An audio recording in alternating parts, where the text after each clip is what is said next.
মিরপুরের উইকেটে ব্যাটিং করা দুরূহ সৌম্য নাইমের পক্ষে দাঁড়ালেন টাইগারদের হেড কোচ রাসেল ডমিঙ্গো। অমন পিচে নাইম খারাপ ব্যাটিং করেনি। অজি পেস অ্যাটাকের বিপক্ষে সৌম্য সুবিধা করতে পারেনি, তবে ভুলে গেলে চলবে না, এক সিরিজ আগেই সৌম্য আমাদের সিরিজ জিতিয়েছে। টি-20 কি কেবলই তারুণ্যের খেলা? তামিম ইকবাল মনে করেন এই ফরম্যাটে গুরুত্বপূর্ণ অভিজ্ঞতা। তিনটা ফরম্যাটের মধ্যে সবচেয়ে বেশি ইম্পর্টেন্ট হলো এক্সপিরিয়েন্স টি-20তে। আপনি যদি ওয়েস্ট ইন্ডিজকে দেখেন, ওদের যদি পুরো টিমটা দেখেন, there are lot of experience players who has played more than 300-400 T20 games. I'm talking about all T20, franchise cricket and international. বাধা বিপত্তি পেরিয়ে অস্ট্রেলিয়ার বিপক্ষে সফল সিরিজ আয়োজন। অজানা গল্প শোনালেন নিজামুদ্দিন চৌধুরী সুজন।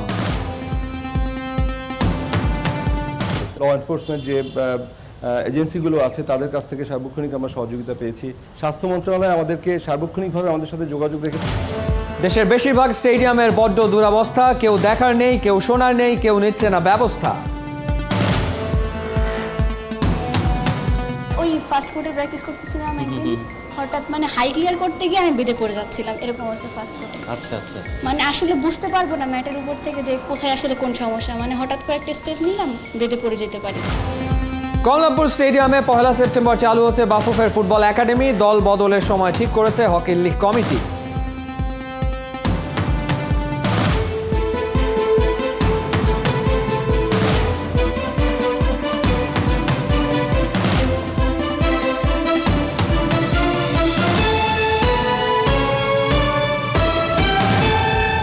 স্বাগত ৭১-এর খেলাযোগে আপনাদের সাথে আছি আমি ফাহিম রহমান। মিরপুরের উইকেটে ব্যাটসম্যানদের পারফরমেন্স মাপা বোকামি। সৌম্য নাইমের ব্যাপারে তাই অস্ট্রেলিয়া সিরিজ দিয়ে কোনো সিদ্ধান্তে আসতে চাইছেন না টাইগারদের head coach Russell Domingo. Home কন্ডিশনের ফায়দা নেওয়ার কোনো দোষও দেখছেন না এই আফ্রিকান। তবে নিউজিল্যান্ডের বিপক্ষে উইকেট থেকে ব্যাটসম্যানদের জন্য আরও খানিকটা সুবিধা চান বাংলার ক্রিকেটের হেডমাস্টার। সাইফুল রূপকের রিপোর্ট। পরিস্থিতি যেমনই হোক, সদা হাস্যোজ্জ্বল রাসেল ডমিঙ্গো। ওর হাসি মাখা মুখ নিয়েও নানা সময়ে চলে ট্রল, অথচ অমন চেহারার আড়ালে আছে একাকিত্ব। ক্রিকেটাররা মাস দেড়েক পর ছুটি পেলেও পরিবার থেকে দূরে। ঢাকায় বাংলার কোচিং ইউনিট ব্যস্ত নিউজিল্যান্ড সিরিজের রণকৌশল সাজাতে। কোচেস আর সিলেকশন প্যানেলের সাথে সভার আগে অস্ট্রেলিয়া সিরিজের সাফল্য উদযাপন করেছে বিসিবি। ডমিঙ্গো বলছেন, ছোট ফরম্যাটেও বড় হচ্ছে টিম বাংলাদেশ। মিডিয়া কিংবা দর্শকরা বাংলাদেশ টি-20 দলকে ছোট করে দেখে, নেগেটিভ ভাবে তুলে ধরে। অজিদের বিপক্ষে এমন সিরিজ জয় অনেক বার্তাই দিচ্ছে। পিচে যত সুবিধাই থাকুক, সবসময় সিরিজ কিংবা ম্যাচ জয়ে ক্রিকেটারদের আত্মবিশ্বাস বাড়ে। নিউজিল্যান্ডের বিপক্ষে এমন খেললে জেতা সম্ভব, তবুও আমাদের অনেক জায়গায় উন্নতি করতে হবে।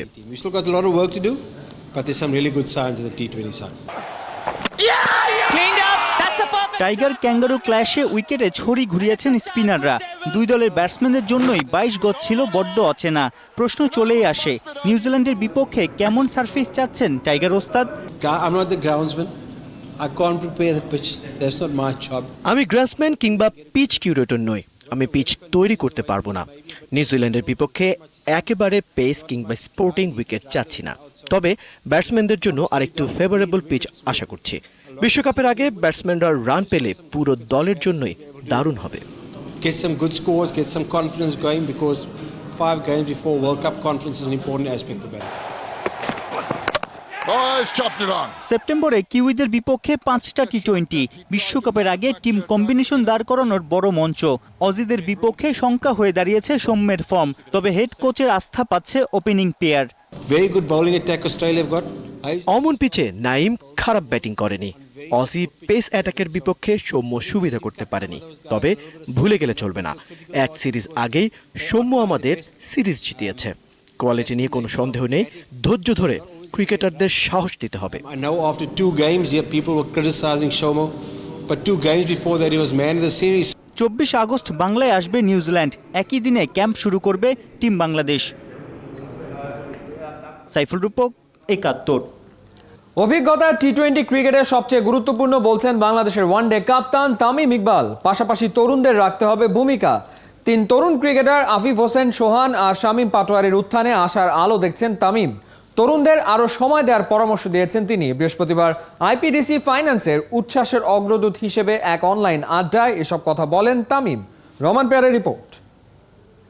Everybody thought that it's a young man's game, but শুরুতে সবাই মনে করত টি-20 তরুণদের খেলা। ধীরে ধীরে বোঝা গেছে এখানে অভিজ্ঞতাও গুরুত্বপূর্ণ। ব্যাটসম্যান অথবা বোলার হিসেবে আপনি যতটা অভিজ্ঞ হবেন, চাপের মুহূর্তগুলোতে সিদ্ধান্ত নিতে ততটা সহজ হবে। experienced players are coming back in the sides, and again it's a good sign. is decision making under pressure. চাপের মধ্যে থেকে সিদ্ধান্ত নেওয়া, খুব অল্প সময়ে সিদ্ধান্ত নিতে হবে। অনেক সময় অভিজ্ঞতাই পরিস্থিতি সামাল দেয়। Those tactical things matter a lot. টি-20তে অভিজ্ঞতার মূল্য অমূল্য বলছিলেন দুই দেশের দুই সাবেক তারকা। অভিজ্ঞদের সাথে তরুণদের গাঁথুনির সুফল তুলেছে বাংলা। এটাই এই ফরম্যাটে সাফল্যের রসায়ন। ওয়েস্ট ইন্ডিজ টি-20 দল এক নম্বর উদাহরণ। এটা একটা ধারণাই বলা যায়, মানে এই ধারণাটা কোত্থেকে এসছে, কিন্তু এই ধারণাটা ঘুরপাক খাচ্ছে, কিন্তু অনেকাংশেই সেই ধারণা ভুল, আবার অনেকাংশে সেই ধারণা আংশিক সত্য হলেও হতে পারে। এমনটা অনেকেই বলে থাকে যে ধরেন যে টি-20 ক্রিকেট, টি-20 ফরম্যাটটা এটা ইয়াং ক্রিকেটারদের ফরম্যাট। মানে আপনি এতদিনের অভিজ্ঞতায় টি-20 ক্রিকেটকে আপনি কিভাবে করে দেখেন এই ফরম্যাটটা? তিনটা ফরম্যাটের মধ্যে সবচেয়ে বেশি ইম্পর্টেন্ট হলো এক্সপিরিয়েন্স টি-20তে। আপনি যদি ওয়েস্ট ইন্ডিজকে দেখেন, the current team, they are for sure are one of the contender for the world cup. ওদের যদি পুরো টিমটা দেখেন, there are a lot of experienced players who has played more than 300-400 T20 games. I'm talking about all T20, franchise cricket and international. So I think in T20 you probably will need both youth and experience both. বাংলাদেশে তো অবশ্যই IPDC থেকেও বড় বড় বাণিজ্যিক প্রতিষ্ঠান আছে, তারা ক্রিকেটকে পৃষ্ঠপোষকতা দিচ্ছেন। তো অবশ্যই আমাদেরও ইচ্ছা আছে যে ক্রিকেটের সাথে আরো ঘনিষ্ঠভাবে সংশ্লিষ্ট হওয়ার। পঞ্চ পাণ্ডবের পর কারা? আফিফ, সোহান, শামীম বাড়িয়েছেন আশা। এখন দরকার ধারাবাহিকতা, ওদের দিতে হবে ভরসা। একটা ইয়াং প্লেয়ার যখন আসবে তাকে প্রচন্ড পরিমাণ সময় দিতে হয়। আপনি দেখেন আফিফ এখন আল্লাহর রহমতে খুব ভালো খেলছে। সোহান had started well. Shamim had a very good 2 games. Unfortunately last দুইটা অত ভালো হয়নি, but it was in a very difficult wicket. So একটা প্লেয়ারকে আপনি জাজ করবেন তখনই যখন ও 2-3 বছর ধরে সমানে পারফর্ম করে যাচ্ছে। অক্টোবরে টি-20 বিশ্বকাপে ভাসবে কি টাইগারদের সাফল্যের তরি? অজিদের হারিয়ে টাইগাররা আত্মবিশ্বাসকে করেছে সঙ্গী। অভিজ্ঞতার তারুণ্যের মিশেলে গড়া দল বাংলার শক্তি।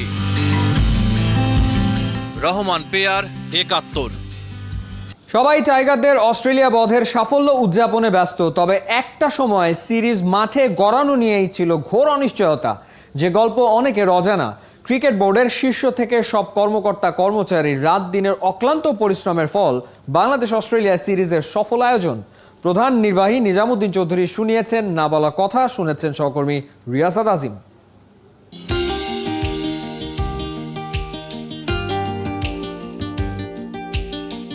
শেষের এই স্বস্তি শুরুর কষ্টে প্রলেপ দেয় শর্ত, অনিশ্চয়তা, নিয়মের বেড়াজাল। সব প্রেক্ষাপটে 29 জুলাই থেকে 9 আগস্ট এই 12টা দিন ছিল বাংলাদেশের ক্রিকেটের কঠিন সময়। তবে এই উদযাপন, বাঁধ ভাঙা উল্লাস, নিজেদের ছাড়িয়ে যাওয়ার তৃপ্তিতে নেই বিন্দু মাত্র ক্লান্তি। সাদা চোখে ফলটাই যেন শেষ কথা, অতীতের কঠিন সময়টা যেন ইতিহাসের তলানিতে।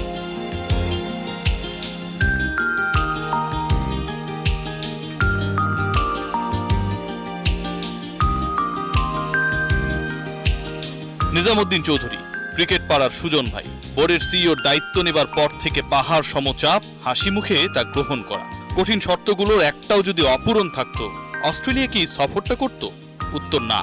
প্রায় 2 সপ্তাহের ট্যুরের পর অজিদের কোনো নালিশ নেই, এমন এক পরিস্থিতিতে যখন বাংলাদেশে করোনায় আক্রান্তের হার 30% উপর। বিশাল কর্মযজ্ঞ, এবং সেই কর্মযজ্ঞকে বাস্তবায়নের ক্ষেত্রে সবচেয়ে বড় ভূমিকা পালন করেছে ক্রিকেট বোর্ড। ক্রিকেট বোর্ডের প্রধান নির্বাহী কর্মকর্তা। সবচেয়ে বড় চ্যালেঞ্জ মানে বিসিবির সিইও নিজামুদ্দিন চৌধুরীর কাছে কোনটা মনে হয়েছিল? অনেক কিছুই তো ছিল। একটা ভয় সবসময় ছিল, সেটা হচ্ছে কোভিড রেজাল্ট ম্যানেজমেন্টটা। রেজাল্টটা যদি কোনো ক্ষেত্রে যদি কোনো পজিটিভ হতো, আপনারা দেখেছেন যে ওয়েস্ট ইন্ডিজে কিন্তু একটা পজিটিভ হওয়ার কারণে পুরো সিরিজ বন্ধ হয়ে যায়। এবং পরবর্তীতে তারা আবার রিশিডিউল করে এগুলো। সো এটা একটা সবচেয়ে ভয়, এটা সবসময় কাজ করতো। শেষ টেস্টটা না হওয়া পর্যন্ত, শেষ রেজাল্টটা না পাওয়া পর্যন্ত এই ভয়টাই সবচেয়ে বেশি ছিল। খেলার গল্পগুলো সবার জানা, তবে সম্প্রচার, ড্রেসিং রুম ম্যানেজমেন্ট, শৃঙ্খলা, লকডাউনে যখন ব্যাংক বন্ধ সেই অবস্থায় অ্যাকাউন্ট ম্যানেজমেন্ট, কত চ্যালেঞ্জ। ক্রিকেট বোর্ডের টপ টু বটম সব স্টাফ ঢেলে দিয়েছেন সামর্থ্যের শতভাগ, কেউ দেখেনি। পার্টিকুলার কিছু উইং কিন্তু খুব বেশি প্রেসারে ছিল। ক্রিকেট অপারেশনস যদি আমরা বলি, মেডিকেল টিম যদি আমরা বলি, আমরা যদি বলি সিকিউরিটির কথা, গ্রাউন্ডসের কথা যদি আমরা বলি, তারা আলটিমেটলি এই চ্যালেঞ্জটা কিভাবে সামলালো? প্রত্যেকটা ডিপার্টমেন্টের আমরা সহযোগিতা পেয়েছি। গ্রাউন্ডসম্যানরা দিনভর কাজ করে মাঠটাকে প্রিপেয়ার করেছে। বোর্ড প্রেসিডেন্টের কাছে যখন যে কোনো বিষয়ে আমাদের সহযোগিতার প্রয়োজন হয়, উনি কিন্তু এক মুহূর্ত দেরি করেন না। It's totally A team work. আমাদের পুরো ম্যানেজমেন্ট টিমই কিন্তু এই সিরিজটাকে সাকসেসফুল করার জন্য কাজ করেছে। ল এনফোর্সমেন্ট যে এজেন্সিগুলো আছে তাদের কাছ থেকে সার্বক্ষণিক আমরা সহযোগিতা পেয়েছি। স্বাস্থ্য মন্ত্রণালয় আমাদেরকে সার্বক্ষণিকভাবে আমাদের সাথে যোগাযোগ রেখেছে। মাঠের বাইরে ক্রিকেটে সফল বাংলাদেশ, তারপরও কৃতিত্বের জায়গাটা কেন যেন শুধুই ম্যাচ কেন্দ্রিক, অথচ সবই কিন্তু দারুণ একটা ব্যবস্থাপনার ফল। রিয়াসাদ আজিম, ৭১। ক্রীড়াঙ্গনের স্বপ্নের ঠিকানা স্টেডিয়াম। কোন দেশ খেলাধুলায় কতটা এগিয়ে সেটা সে দেশের স্টেডিয়ামগুলো দেখলেই বোঝা যায়। পৃথিবীর নামি দামি স্টেডিয়ামগুলোর আছে ইতিহাস, ঐতিহ্য। আর বাংলাদেশের স্টেডিয়ামগুলোয় খেলাধুলা হয় কম, মেলা আর গরুর হাট বসে বেশি। মাসের পর মাস সেগুলো পড়ে থাকে অযত্নে আর অবহেলায়। দেশের বেশিরভাগ স্টেডিয়ামের বড্ড দুরবস্থা, কেউ দেখার নেই, কেউ শোনার নেই, কেউ নিচ্ছে না ব্যবস্থা। খেলাযোগের ধারাবাহিকের প্রথম পর্ব আজ, রিপোর্টার উপল নন্দী। মানে প্রত্যেকটা কোর্টেই সমস্যা, বিশেষ করে থার্ড কোর্ট তো একদম এখানে আমি কোনদিন খেলতেই নামি না, কারণ ইনজুর্ড হবেই ওইখানে নামলে, এমন অবস্থা। আমি ওই ফার্স্ট কোর্টে প্র্যাকটিস করতেছিলাম একদিন, হঠাৎ মানে হাই ক্লিয়ার করতে গিয়ে আমি বেঁধে পড়ে যাচ্ছিলাম, এরকম অবস্থা ফার্স্ট কোর্টে। মানে আসলে বুঝতে পারবো না ম্যাটের উপর থেকে যে কোথায় আসলে কোন সমস্যা, মানে হঠাৎ করে একটা স্টেপ নিলাম, বেঁধে পড়ে যেতে পারি। উর্মি আক্তার বাংলাদেশ গেমসের গোল্ড মেডেলিস্ট, দেশের নাম্বার 1 নারী ব্যাডমিন্টন খেলোয়াড়। শহীদ তাজউদ্দিন উডেন ফ্লোর জিমনেশিয়ামের করুণ হালে এই শাটলারের মনে অনেক আক্ষেপ। ইচ্ছে হলেও টানা প্র্যাকটিসে ভয় পান। যখনই কোর্টে নামতে যান মনে পড়ে যায় ভীতিকর এক অভিজ্ঞতা।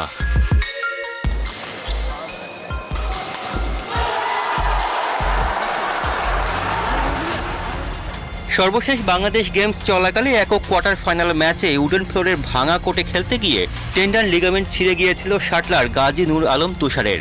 এরপর থেকে বিছানায় শুয়ে ছটফট করছেন তিনি, চিকিৎসার জন্য দরকার লাখ-10 টাকা। এখনো পর্যন্ত তুষারের দায়িত্ব নেননি কেউ। তুষার একা নন, ভাঙা কোর্টে খেলতে গিয়ে সাবেক জাতীয় র্যাঙ্কিং শাটলার কাউসার সহ আরও অনেকেই পড়েছেন ইনজুরিতে। বাইরে থেকে শহীদ তাজউদ্দিন উডেন ফ্লোর জিমনেশিয়াম যতই শক্তপোক্ত দেখাক, ভেতরের অবস্থা একেবারে নড়বড়ে। একটা ব্যাডমিন্টন কোর্টও খেলার উপযোগী নয়। ভেঙে যাওয়া ফ্লোরকে জোড়াতালির চেষ্টা, প্রতিটা কোর্ট যেন অপেক্ষায় শাটলারদের ইনজুর্ড করতে। এগুলোর পেছনে কি কোনো কাঠ নাই নাকি কাঠগুলো সব ভাঙা? কাঠগুলো ভেঙে হয়ে গেছে। কাঠ আছে বাট ভেঙে, এই যে যেমন মনে করেন যে এই পাশটার মতো, যেমন এই যে একটা এটা ভেঙে যেমন দেবে, এই পাশটা মানে এর উপরে শুধু এই ম্যাটটা বসাই দেওয়া। এই 3 নাম্বার কোর্টের ম্যাক্সিমাম ভাঙা। এটা জায়গায় এক জায়গায় 2 জায়গায় হয়তো ভাঙা আছে। আর এই 2 নাম্বারটাই, হ্যাঁ 2 নাম্বার কোর্টটার হলো এই জায়গাটাই, এই জায়গাটায় 2 নাম্বার কোর্টে। হ্যাঁ এই যে এখানে দিলে দেখা যায়। তা এখানে পা দিলে তো দেখাতে দেবে যাচ্ছে। হ্যাঁ তারপর 2 নাম্বার কোর্টের এই সাইডটা পুরোপুরি ড্যামেজ। হ্যাঁ ড্যামেজ। 2010 এসএ গেমসের আগ দিয়ে প্রায় 7.5 কোটি টাকা ব্যয়ে বানানো হয়েছিল ওই ইনডোরটা। 50 লাখ টাকা সংস্কার করা হয়েছিল 2013 সালে। বছর 3 বাদে আবারও সংস্কার হয়েছিল প্রায় 1 কোটি টাকার। তবে কাজের কাজ কিছুই হয়নি। এখানেই চলে জাতীয় আর আন্তর্জাতিক ব্যাডমিন্টনের আসর। প্রতিটা টুর্নামেন্টের আগে 40 থেকে 50 হাজার টাকা খরচা করে জোড়াতালি দিয়ে সারানো হয় ভেঙে যাওয়া ফ্লোর। প্লেয়াররা স্ম্যাশ করে ল্যান্ড করার পরে, জাম্পিং অবস্থা থেকে ল্যান্ড করার পরে পা ঠিক মতো রাখা, ওই জায়গাটা হাঁটার সময় যদি দেবে যায় তাহলে জাম্প করে ল্যান্ড করার পর তো সেই জায়গাটার পা ঠিক মতো থাকবে না এবং ইনজুরিটা তখনই হয়। তাড়াহুড়া করে মাত্র 7 মাসে এটা কাজ করাতে অনেক নির্মাণ ত্রুটি, ডিজাইনগত ত্রুটি এবং এই যে ফিল্ড অফ প্লে যেটাকে বলে আমরা, যে উডেন ফ্লোরটা তো অনেক ত্রুটি নিয়েই আমাদেরকে আসলে শুরু করতে হয়েছে। উডেন ফ্লোরের ছাদের অবস্থাও বেহাল। এলইডি লাইটের বালাই নেই, শুরুতে লাগানো লাইটগুলো এখন পুরোপুরি পরিত্যক্ত। গোটা জিমনেশিয়ামের এয়ার কন্ডিশনগুলোর কন্ডিশনও ঠিক নেই। ইনজুরির ভয়কে জয় করে এর মধ্যে প্র্যাকটিস করে এর মধ্যে ম্যাচ খেলে আদৌ কি সম্ভব প্রতিভাবান শাটলার উঠে আসা? উপল নন্দী, ৭১, ঢাকা। ফিফা র্যাঙ্কিংয়ে 4 ধাপ পিছিয়ে 188তে এখন বাংলাদেশ। পেশাদার লীগ ফুটবলে নিজ নিজ ম্যাচে জয় পেয়েছে বসুন্ধরা কিংস আর শেখ জামাল ধানমন্ডি ক্লাব। কমলাপুর স্টেডিয়ামে সেপ্টেম্বরের 1 তারিখ চালু হচ্ছে বাফুফে ফুটবল একাডেমি। এদিকে হকির লীগ কমিটির সভায় সিদ্ধান্ত, সেপ্টেম্বরে শুরু হচ্ছে দলবদল। খেলাধুলা সব খবর এক করে জানাচ্ছেন অনুবাপী।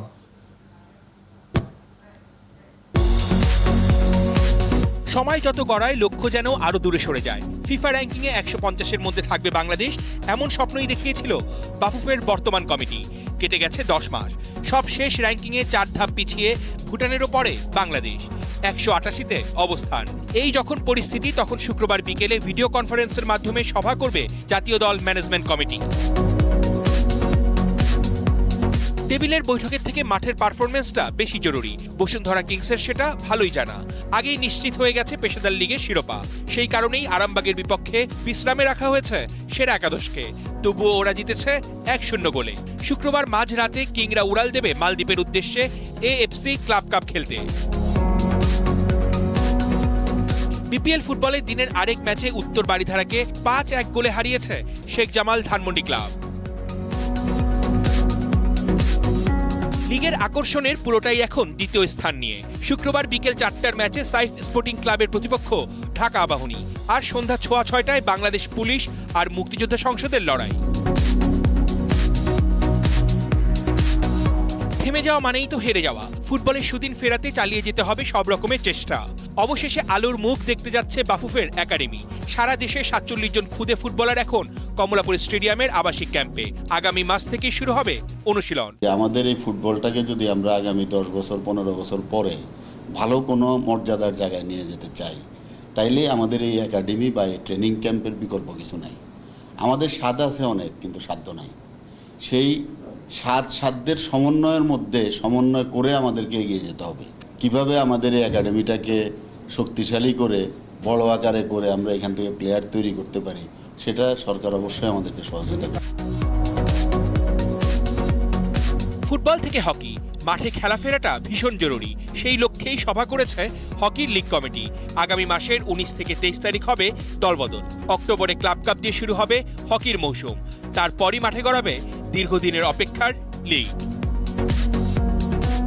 অর্ণব বাপি, ৭১। এই ছিল এই মুহূর্তের খেলাযোগে সরাসরি সংবাদ অনুষ্ঠান। দেখতে থাকুন ৭১-এর ফেসবুক পেজ এবং সাবস্ক্রাইব করুন ৭১-এর ইউটিউব চ্যানেলে। প্রতি মুহূর্তে আমরা জানাচ্ছি করোনা সবশেষ ভয় নয়, সচেতনতাই জয়।